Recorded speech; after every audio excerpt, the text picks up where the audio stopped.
To promote my new flower shop, I had one place print my business cards, another print my brochures, and a third, my signs. Now my roses aren't red, my violets aren't blue, my geraniums look dead, and I don't know what to do. Staples can help your business stand out with signs, banners, and brochures that are a true reflection of your company. And now at Staples, spend $50 or more on print and marketing services and get $5 off your next in-store purchase. Now my business is blossoming, and I'm spending less green. Exclusions apply. In-store only. Ends 6/23/18. Welcome. We want to welcome you to Good Deeds Radio. I am your host, Dr. Renee Sunday. I am the platform builder. I know you're super excited for another session, another episode of Good Deeds Radio. But we want to stop on the brakes for a minute. We always want to say thank you. I am so super excited. My team just checked the stats again before we came on the air.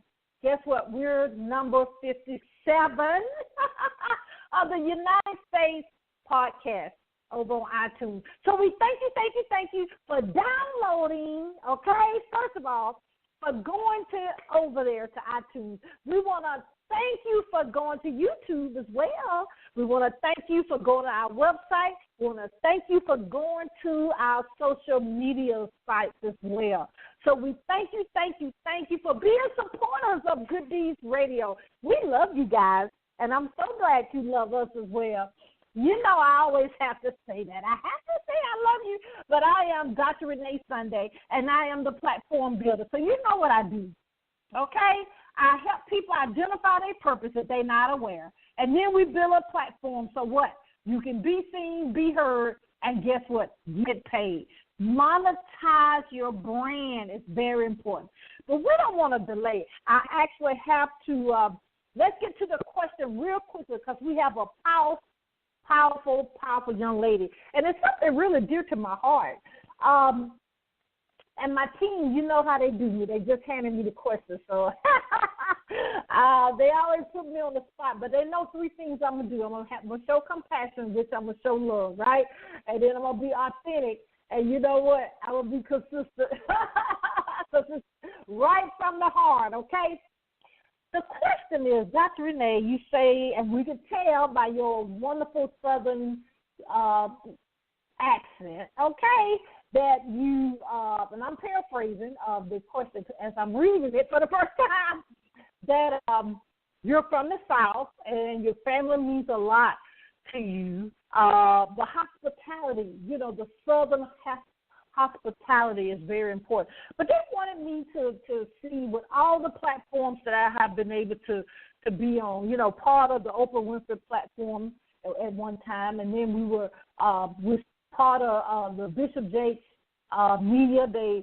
We just love the relationship. You know, he's been on the show here, and he's on the Good Deeds magazine cover, one of our publications. And, you know, so many other, even Harlem Arts Awards in New York. And they wanted to know, how do I keep my values? How do I keep my love? How do I keep, I'm going to actually add one, how do I stay focused? And just real quickly, we're going to talk about this. I stay focused because the same things you just said. What did I just say? I just say I show love.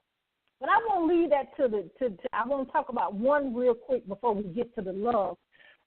I stay consistent. And, you know, being consistent is very easy when you're doing it from the heart. You know, the authentic that I said. I learned very quickly in this world in general, number one, and then being in media, number two, and especially being an anesthesiologist, I have to be real. I have to be myself because I need to be able to respond real quickly to a change in anything going on in the operating room. So those skill sets, I was very grateful to have that leadership, to have that being spontaneous and being structured as well, came right over to the many things that I've been entrusted to, you know, the life coaching, you know, the media coaching, you know, the podcast, all those things. I just brought those skill sets over. But one thing that truly stay in my heart is compassionate and show in love. I'm very in tune with my body. I'm very sensitive. I know when it's getting to the point I even know when I'm gaining weight, when I'm losing weight. Yeah, that's a little too much, right? But also I'm very in tune with nature. I have been very blessed, and I have gratitude that I live in an area outside of Atlanta that I see nature just looking out the window, and I'm very grateful. And, of course, my heart. I'm not boasting. But I see trees, and a lot of grass. When we had the Women's Breakout Mighty last weekend, we have deer that visit us when I have company. And it seems like that deer was listening to what we were saying. So it was just, I could tell it was a female deer. But anyway, it was just so exciting.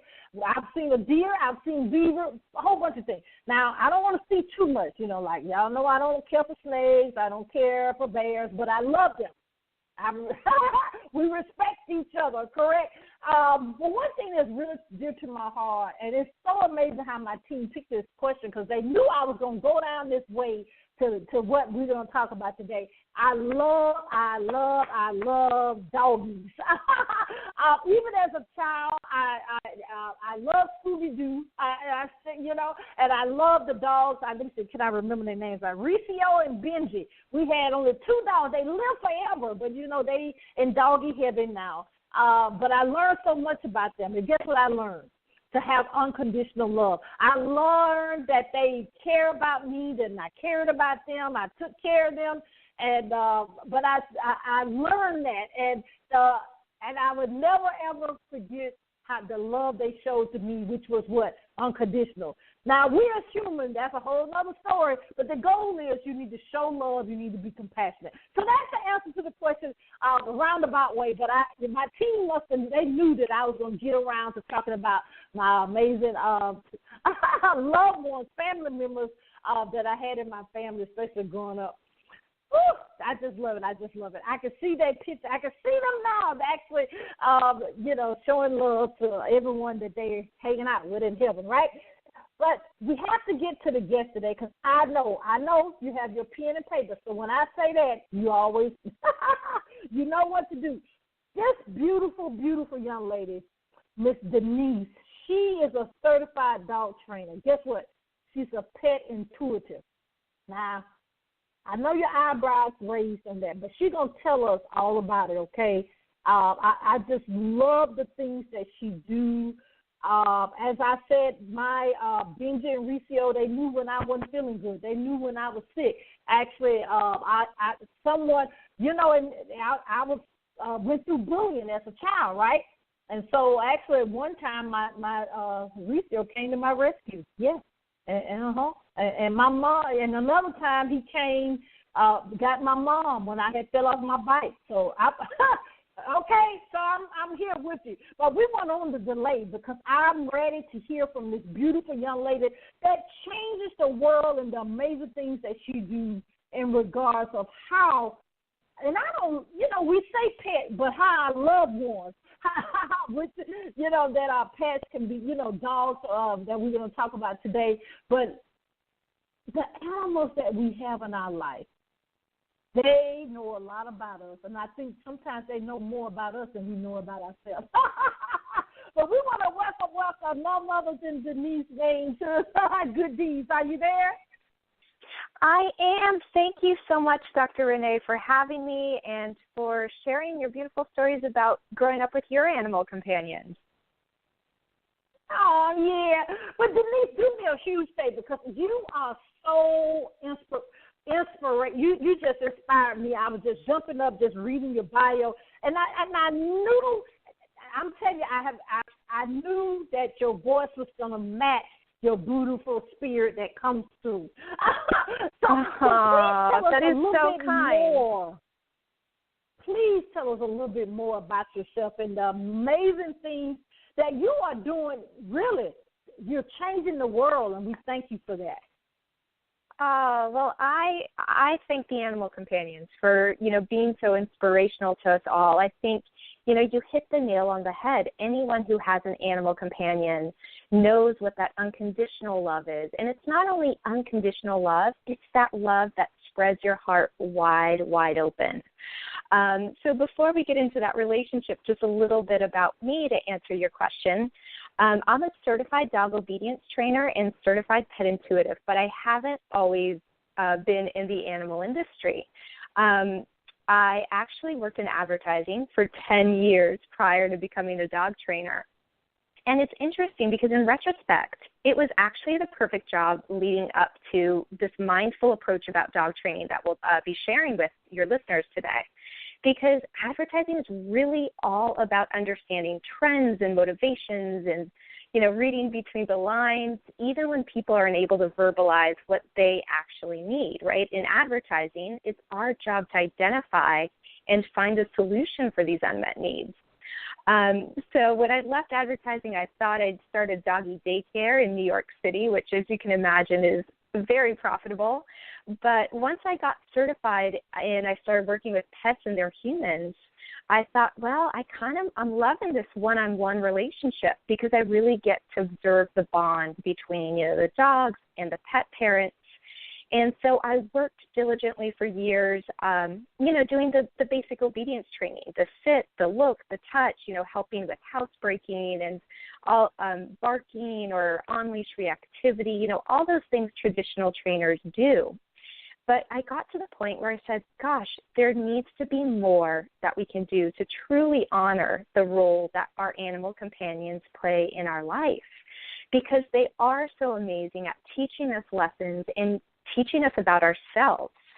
And that's where I created a more what I call mindful and integrated approach to dog training, where we're not only looking at the traditional foundational aspect of dog training, because of course we want to learn, how to communicate with our dogs through commands and teach them, what behaviors are appropriate and which, we prefer to modify a bit. But we also want to look at the energy around our home, our relationship, and kind of what's surrounding the animal companion. So we can look at living, connecting with, and relating to our animal companions in a more holistic, integrative way. I love it. But let's talk about this a little bit, Denise. I love it. Advertising to what you're doing now. You go through one thing to get to your purpose. I love it. But in regards of this way that you actually, how you do the dog training, and then when we talk about pet guardianship, what's the connection there? Because I'll be honest, I see some owners, and I think I said a little bit in the intro, they are truly family. And I guess that's just like the relationship with us. I'm not laughing, but humans, you can see that bond there that's just amazing. But then you kind of see that connection is not as close. So tell us, why is this, the new way forward in dog training and pet guardianship? What's going on with that different dynamics there? Right. So what I noticed when I was working with, animal companions or pets and their parents, and if you notice, I've kind of shifted the verbiage from, saying owner, I say pet guardian or pet parent, just because I think it respects a little bit more the role that our animal companions are here to play with us.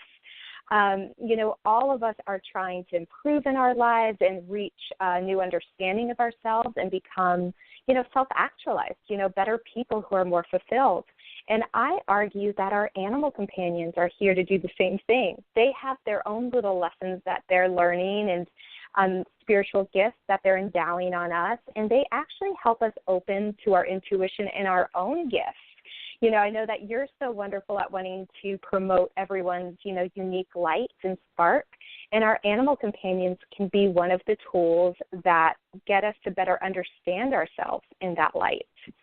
And, the really interesting thing about pets and pet parents are that our animal companions can really act as mirrors for us. So if we take the observer stance, we can take everything they do as clues as to what is going on with us under our own energetic hoods, right? Our animal companions are acting as proxies. So, for example, one of the biggest behaviors that I deal with is on-leash reactivity. And that's, if you live in an urban city, or even if you don't, if you're in somewhere with a little more space, when you're walking your dog on leash, if your dog, barks or nips, or maybe it's really fearful and frightened and kind of hides behind you, there's something that we can garner from that. I mapped out different pet behaviors against themes to our own human chakras. And so what on-leash reactivity, for example, has to do with the human themes are going to be issues of the first chakra around feeling grounded, feeling secure, feeling that you have control in your life, that you're empowered. And so if your dog is barking on leash or pulling you around, that's where we can look at broader themes in our lives and see if we feel frustrated that our dog is on leash, where are we feeling that frustration in our body? Does it remind you of another experience or another event that you had go on at work or, within your family structure?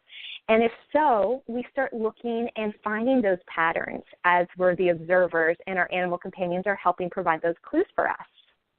I know that was a mouthful, so I'll take a breath and see if that tracks for you and your listeners. Yes, I love that. But tell us this, like you did say, just in case, so we can get everybody on the same page that they can. When, because I'm familiar with chakras, but how do you map the behaviors against the different chakras? I know that can be a whole episode there. It is. Well, I'll go through it really, really quickly, because the beauty of it is, to understand behavior, we want to understand motivation. And Abraham Maslow was actually a humanist psychologist who mapped out the human's hierarchy of needs in a pyramid. And I'll zoom through it pretty quickly for those who maybe didn't study it in school. But basically what Maslow said is that we all have basic needs. We have our physiological needs, which means, we have to make sure we have access to food, to water, to sleep, to proper, clean air. And only then can we move on and make sure that then we're dealing with our needs of, intimacy, friendship, love. Then if we have all that in place, then we can move on and be concerned about, needs around self-esteem and building self-esteem and having heroes and having a job that we're satisfied at. And then we move towards self-actualization. That's where we start thinking about more of the spiritual aspects of life, about our role in the universe, about, what we think about our spirituality. But he suggests that if we don't have access to the basic needs, if I'm still worrying about where my next meal is coming from, I'm not really going to be thinking about my role in the universe, because right now I have more pressing issues. So the chakras, interestingly enough, kind of have that same philosophy. Each chakra is they say it's an energetic vortex, which spins and has energy and creates the flow of life through your body, right? It creates the vitality. And we have 7 major chakras, starting at our base, kind of our root, and then it kind of builds up. It goes into your sacral, where kind of your tummy is, your heart, your throat, your third eye, and the crown on the top of your head. And each of those chakras are associated with a different universal theme that all of humanity goes through. So the first chakra has to do with, just like Maslow said, those basic needs of security, feeling grounded, feeling safe, feeling like your basic needs are met, that you have a connection to, the earth. The second chakra comes up, the sacral chakra, and that has to do more with your desires, your creativity. It kind of hovers around, the bladder and your ovaries, or your private areas, if you will, your kidneys. The third chakra is your power center. That's right under where your rib cage comes together. And sometimes when they say there's fire in the belly, that's what they mean. They're kind of tapping into that third chakra. And that third chakra is about projects and stepping into your own power and feeling empowered and creative and, stepping forward on your path, which as we all build our own platform, we need that fire in our belly of the third chakra. as we move up into the heart, there's the fourth chakra, and they call that the jewel of the soul because that's over the heart. That has to deal with intimacy, friendship, love, compassion, and also setting up energetic boundaries around ourselves, which a lot of us, a boundary is one thing, a barrier or a wall is a different aspect to it, right? There's the light and the shadow side. Moving up, we have our throat chakra, and that's the fifth chakra, and that has to do with communicating and authentically speaking your truth. And I loved in your intro, Dr. Renee, how you said that, for you, your secret of success is compassion, which is that heart chakra, but also the authenticity, which is standing in your truth and having that leadership that the fifth chakra lends to you. Then moving up between the third eye, we have the sixth chakra, and that has to do with third eye, with vision, with intuition, with really interesting themes about illusion versus reality. How did we think things should be versus how they turn out? The seventh chakra is at the crown of the head, and it has to do with issues of our role in the cosmic universe and seeing the big picture. And it's what Maslow would have called self-actualization and what a lot of us know from, the Buddhist traditions as reaching nirvana or enlightenment. So that's kind of the chakra system, and it matches up very well with Maslow's hierarchy of needs in that it starts with very basic grounding aspects. And if your first chakra isn't completely balanced or you haven't revisited those themes, then it's very hard to build upon it until you've secured that foundation. Wow, that's so powerful. My mind is twirling, and I know this is totally off topic, but I know you use this to help with the behaviors when the pet companions and guardianships have the pets in home. But I'm wondering, and probably this is existing, but I'm not in the know of it. This would be great with people that have mental health. Yes, absolutely. Because a lot of things that's going on in the world now is we get off, I am an anesthesiologist, so I see a lot, but a lot of what's going on in the world now, people don't have that, lack of a better word, but I think it maybe is a great word, that belonging. If they don't feel belonging, that can go many different ways, Denise. You know what I'm saying?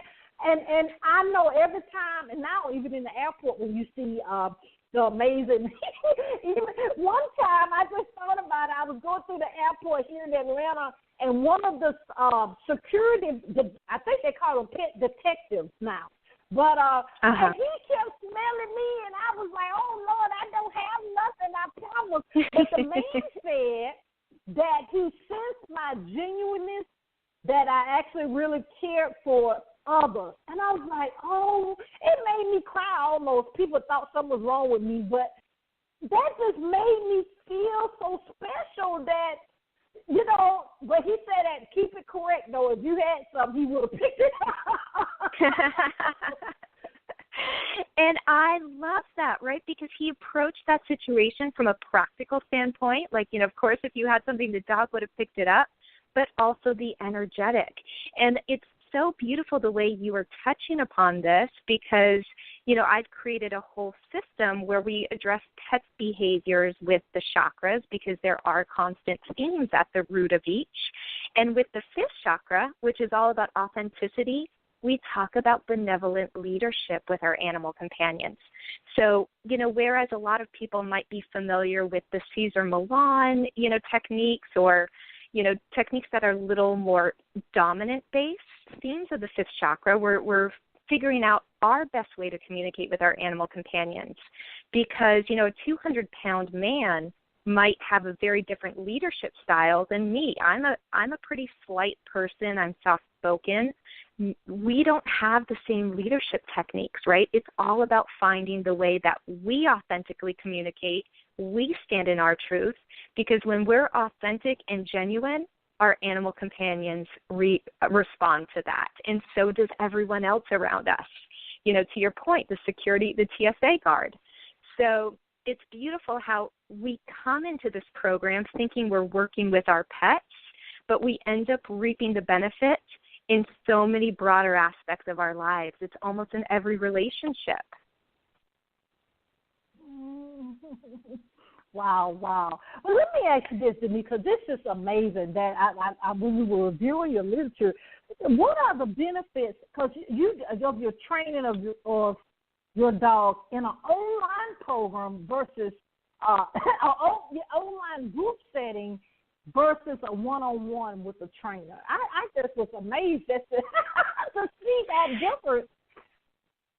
Yeah, and it's really neat because, you know, we have access nowadays to the internet and we build our communities. And to your point, we want to feel like we belong with like-hearted individuals. And so what I've been so lucky to create and curate and foster is a community of pet lovers and pet parents who want to not only work on their animal companions' behavior, but also improve themselves. So when you join my pack, is what I call it, you have access to private pages where we support each other, you ask questions, and we're surrounded by a very loving, non-judgment, because, you know, pets are something that elicit such a strong emotional reaction out of us. Like if we see a pet being mistreated, that cuts us to the core, right? We're incredibly sensitive to animal companions, children, anyone who's in a vulnerable state. So what I create is a judgment-free zone. Anyone who wants to learn new, collaborative, powerful techniques, this is a beautiful community where we can support each other in non-judgment. And also the beauty is you get a lot of online training videos, so you get to review it over and over and over again versus, you know, if you have a trainer coming to your home, they might show you something for 15 minutes and then, you know, a week later you're like, oh, shoot, what did I do?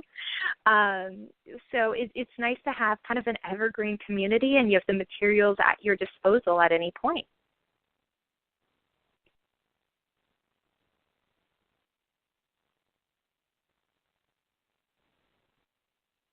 Did I lose you, Dr. Renee?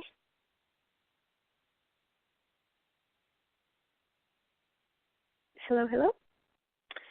All right. Well, I will take that as an opportunity to continue talking a little bit about what else you can get online. So if you actually are interested at all in, you know, this aspect of pet guardianship, which is really, you know, a more collaborative view forward, I wanted to offer your community a free gift if they access my website at petsprana.com. And it's a 45-minute or so presentation about how our animal companions are ushering us into more harmony, not only, you know, pet-parent relationship, but more broadly in our lives. And, you know, there are a few exercises as well about how to start looking for clues that your animal companion's trying to show you and bring to you. Because sometimes we think they need to be earth-shattering, but sometimes they're very discreet. And if we just start tuning our eye and slowing down and setting the intention to really communicate clearly and understand our animal companions, we can see tremendous shifts in our life. Wow. I'm glad that you, and I'm going to say this publicly that everybody know I'm authentic, what we just said, but transparent.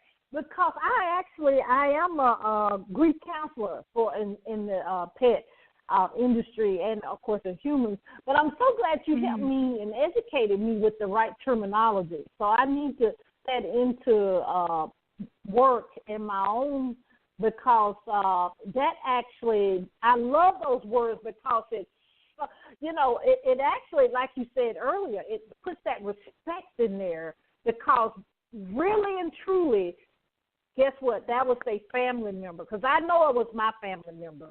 And there's so much craziness going on in the world. Our pets are the one that understands us most of the time. Yeah, and I mean they do so many things for us, and it's, you know, I'm sure you see a lot of this with grief counseling as well. It can be devastating when pet parents lose, you know, a beloved companion. And one thing that is incredibly powerful about this program is it teaches you to really tune into yourself and your own chakras and your energy, but also your animal companions, right? Because you realize through this program that you guys are very in sync, and you learn how to interpret, what the different vibrations feel like, the different emotions, the different, even the very minute changes in the relationship.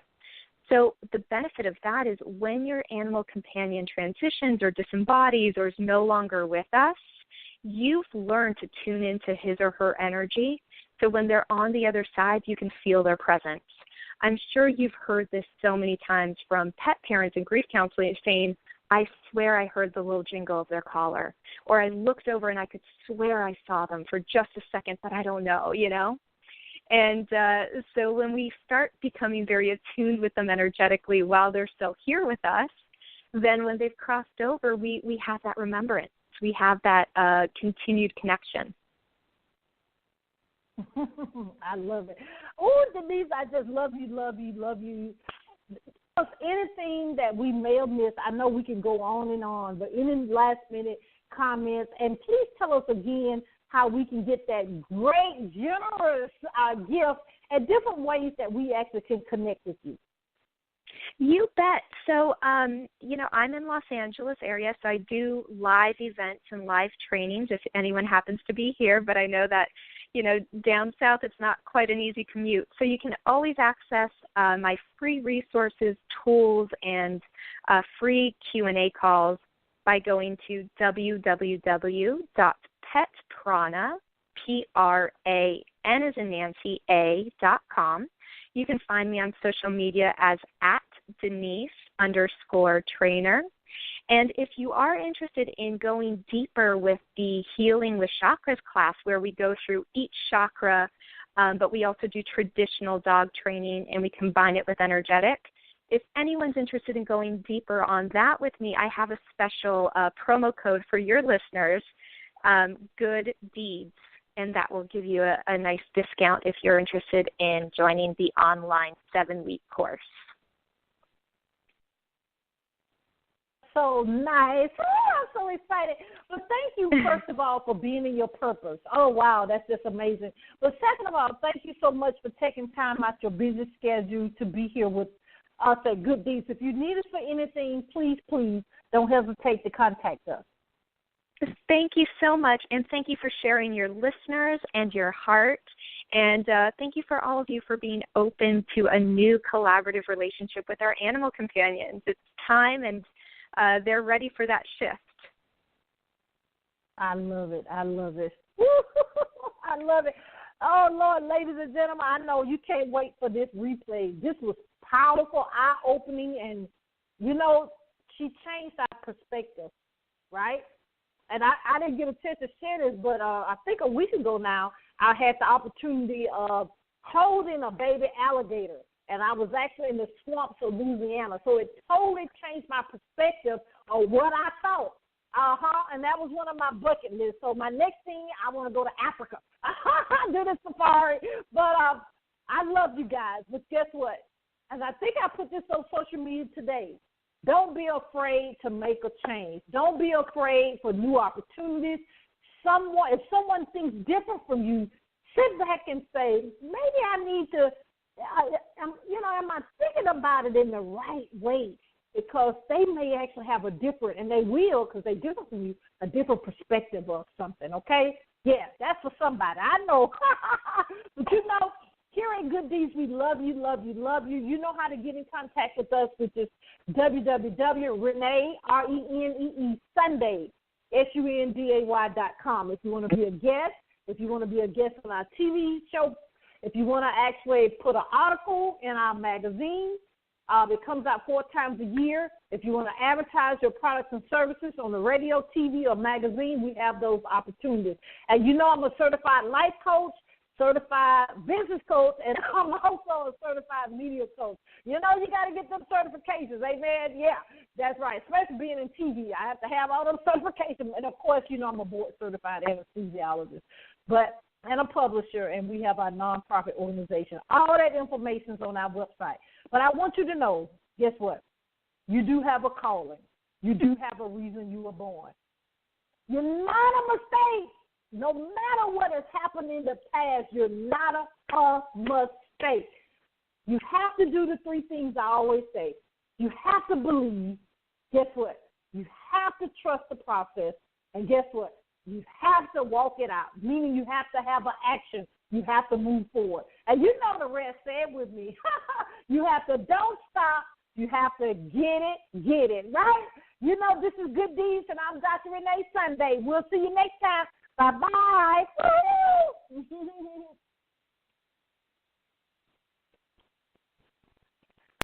It's time to shop hundreds of specials at Macy's, plus thousands of new markdowns in-store and online. Shop incredible specials like our fine jewelry clearance 65% off, sandals for her 50% off, save 60% on pillows and comforters, and Junior's dresses, rompers, and more are just $16.99 to $19.99. Or save 10 to 20% with your Macy's Carter Savings Pass. It's time to shop through June 25th at Macy's. Extra savings excludes specials, savings off sale prices, exclusions apply.